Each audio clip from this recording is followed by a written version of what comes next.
The sky burned over New Kyoto. Smoke curled into the air like black serpents as explosions tore through the ruins of what was once humanity's strongest frontier city. Fires lit up the night, and screams echoed between broken buildings. The Vorin swarm had landed. They did not come with ships or flags. They came in waves, flesh-born machines that crawled from living pods dropped like meteors from the sky. Their bodies were a mix of bone and biometal, their eyes glowing with cold intelligence. They did not speak. They did not negotiate. They consumed. New Kyoto had held for 3 days. That was longer than any other human colony had lasted against the Vorin. But now, only one last defense line remained. The command tower at the city's heart. And standing on top of it was Echo 7. He was tall, armored in matte black exoplating, his helmet hiding whatever face he once had. His armor hummed with power, fed by internal fusion cells. On his back was a plasma blade, its edge glowing red-hot. Around him, soldiers shouted orders, drones buzzed in panic, and weapons fired in desperate bursts. "Sir, we're losing the outer walls," a young officer yelled. "They're adapting to our fire." Echo didn't look at him. He just stared at the swarming mass below. His voice was calm, but deep like thunder. "Then we changed tactics." He jumped. Falling 50 stories, he hit the ground hard, but stood up without pain. His boots cracked the pavement beneath him. With every step, the earth shook. He moved toward the enemy like a storm walking upright. The first Vorin lunged. A single swipe of his blade cut through its body like paper. It screamed, a sound like metal tearing. More came. Dozens, hundreds. He fought like a machine built for war. But then, from the sky, something bigger fell. A massive spire of crystal and flesh pierced the city center. From it emerged the Vorin Queen. She was tall, her body covered in shimmering scales, her eyes like shattered stars. She looked around, and the swarm stopped moving. All heads turned to her. Echo looked up and felt something he hadn't in years. Fear, because in that moment, he knew this fight was about more than survival. It was about truth.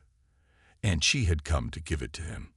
Let me know if you want **** part 2 *** next, or any changes before continuing. The Vorin Queen stepped forward.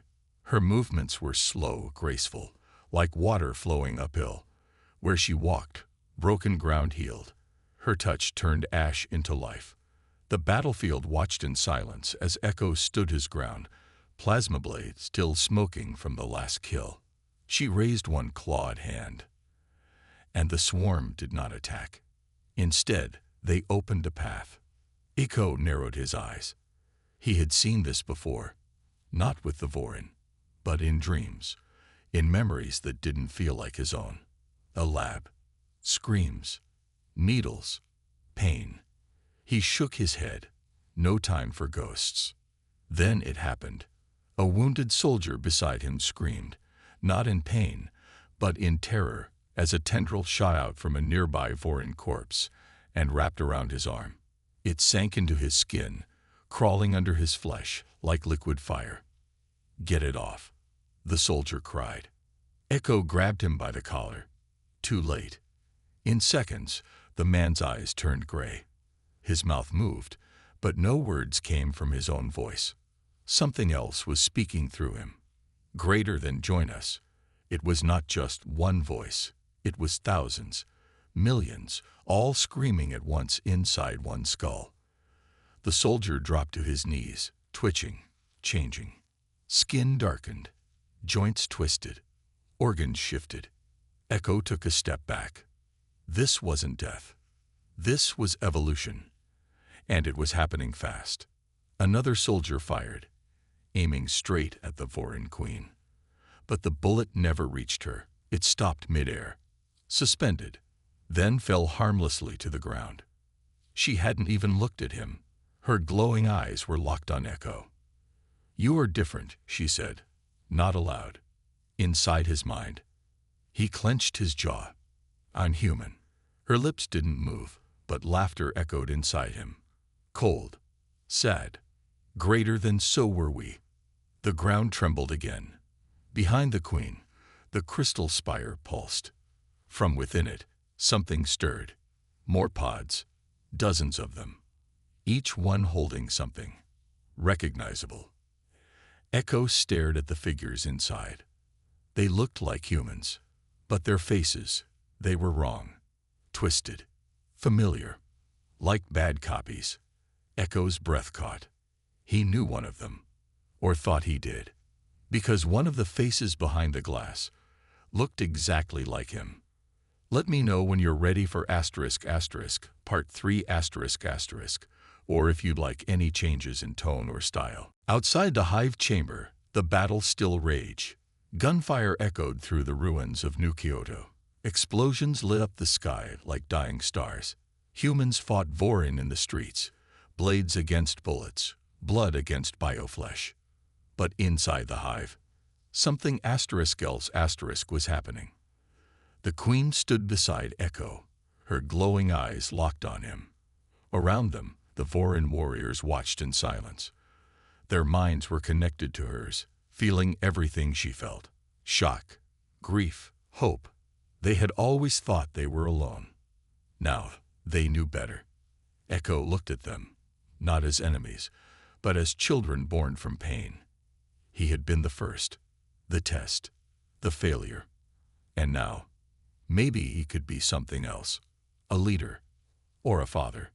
The queen stepped forward and raised one clawed hand. Greater than stop.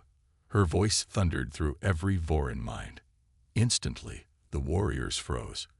Weapons lowered, blades retracted, motionless.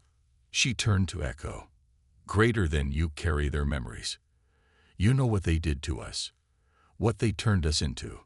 He nodded slowly. They made us weapons, he said, but didn't tell us who to aim at.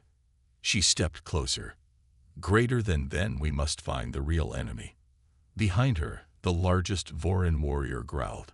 Its skin pulsed with red light. Greater than you mean Earth?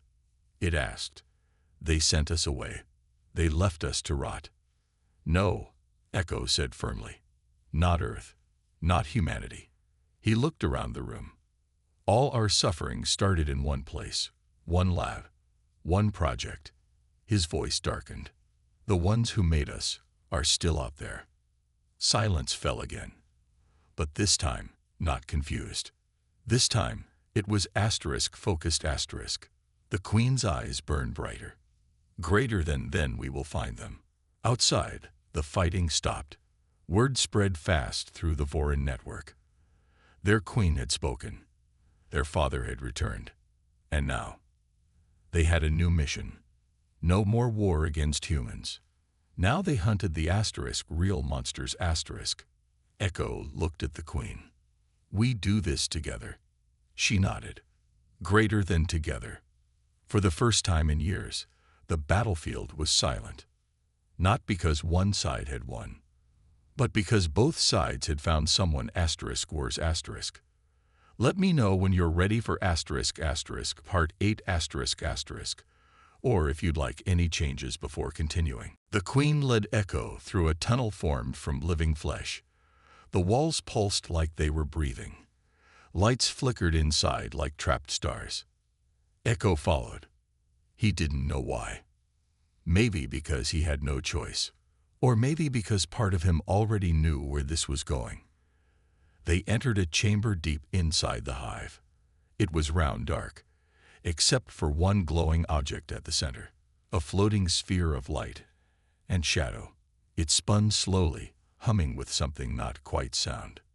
The queen raised her hand. Greater than this is not my memory, she said. Greater than it is yours. The sphere exploded into light, and Echo saw cold. That's what he remembered first. A room made of metal and silence. His body was strapped down. Tubes ran into his arms, his eyes, his spine. He couldn't move. He was naked. Wires stuck out of his skin like veins. Machines buzzed around him. White coats walked back and forth, talking fast, writing notes. One man stood out, older, tired. He looked at Echo with sadness. Subject Echo 7, the man whispered. The first successful merge. Merge. Human and machine. Stronger, faster, smarter. Not a soldier.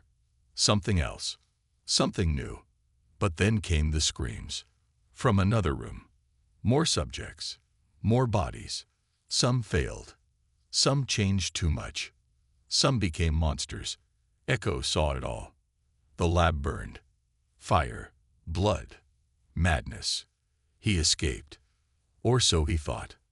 The memory faded. Echo gasped like he had just come up from water. He was shaking. The Queen washed him. Greater than you were not lost, she said. Greater than you were forgotten. She stepped forward. Greater than we are not your enemies. Greater than we are your children. Silence filled the chamber. Echo dropped to his knees. Because now he understood. The Vorin weren't aliens. They were humans. Like him. Made by humans. Then left to become something terrible. Something born in pain. Just like him.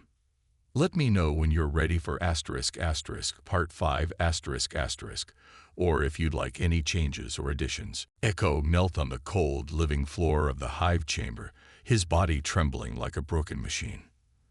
The truth had hit him harder than any weapon ever could.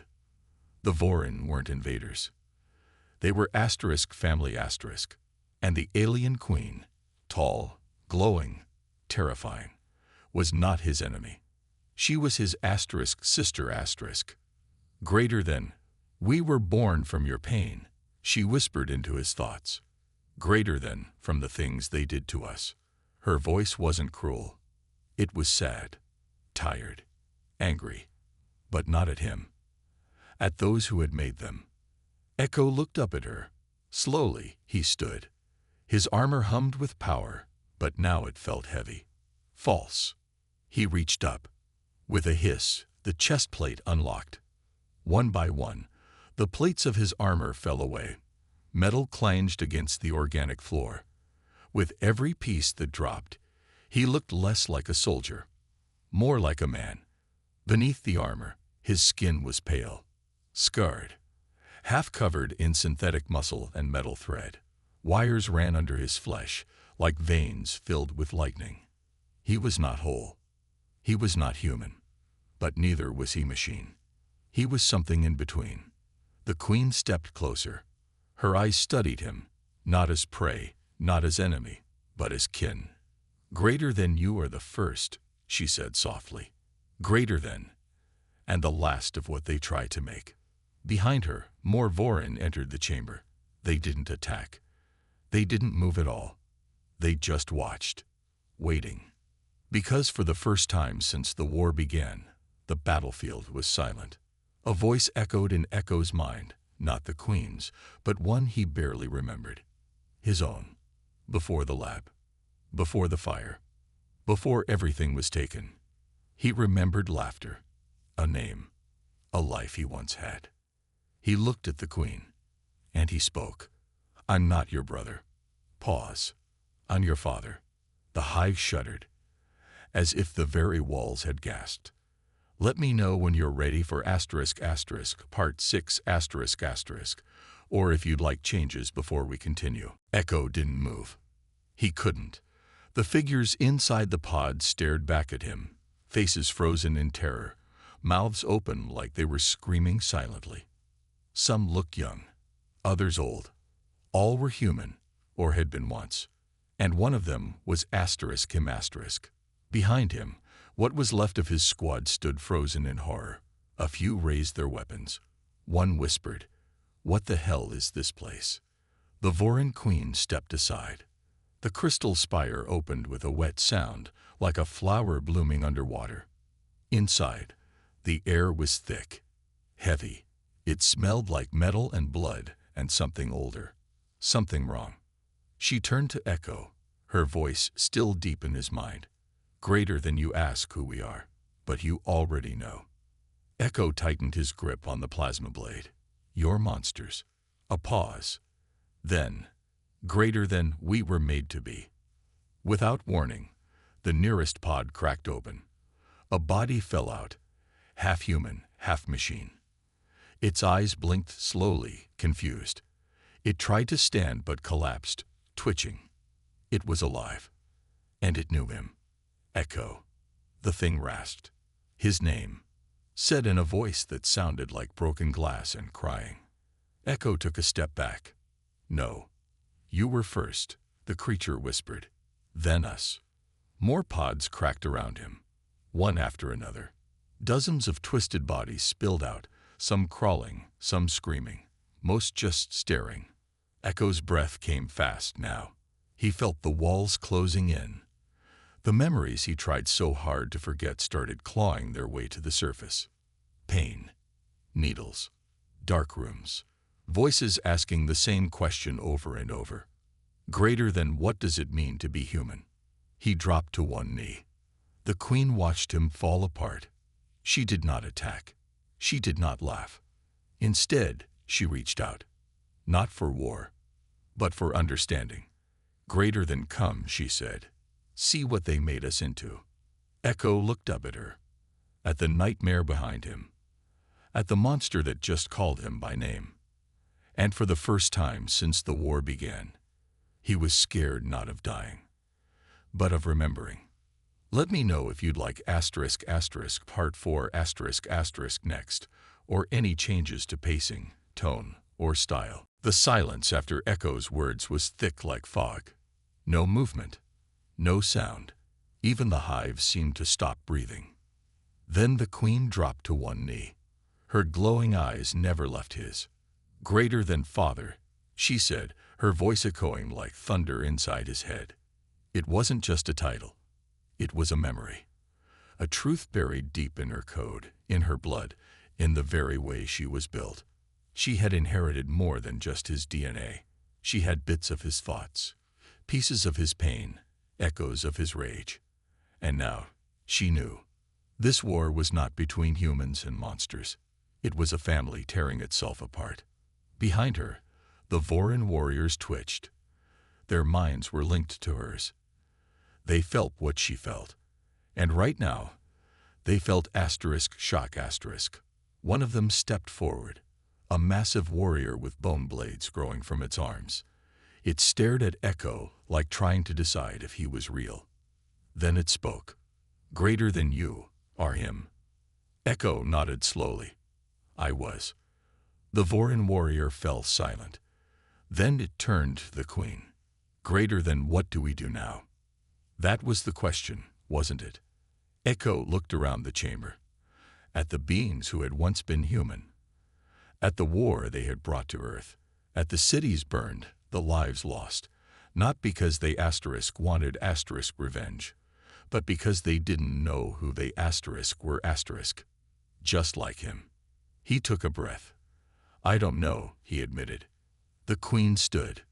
Greater than we remember. She reached out again, this time touching his arm with long, clawed fingers. Instantly, memory surged through him. Not his own, but hers. Earth. Long ago. Before the fire. A child taken from a lab. A ship flying into deep space.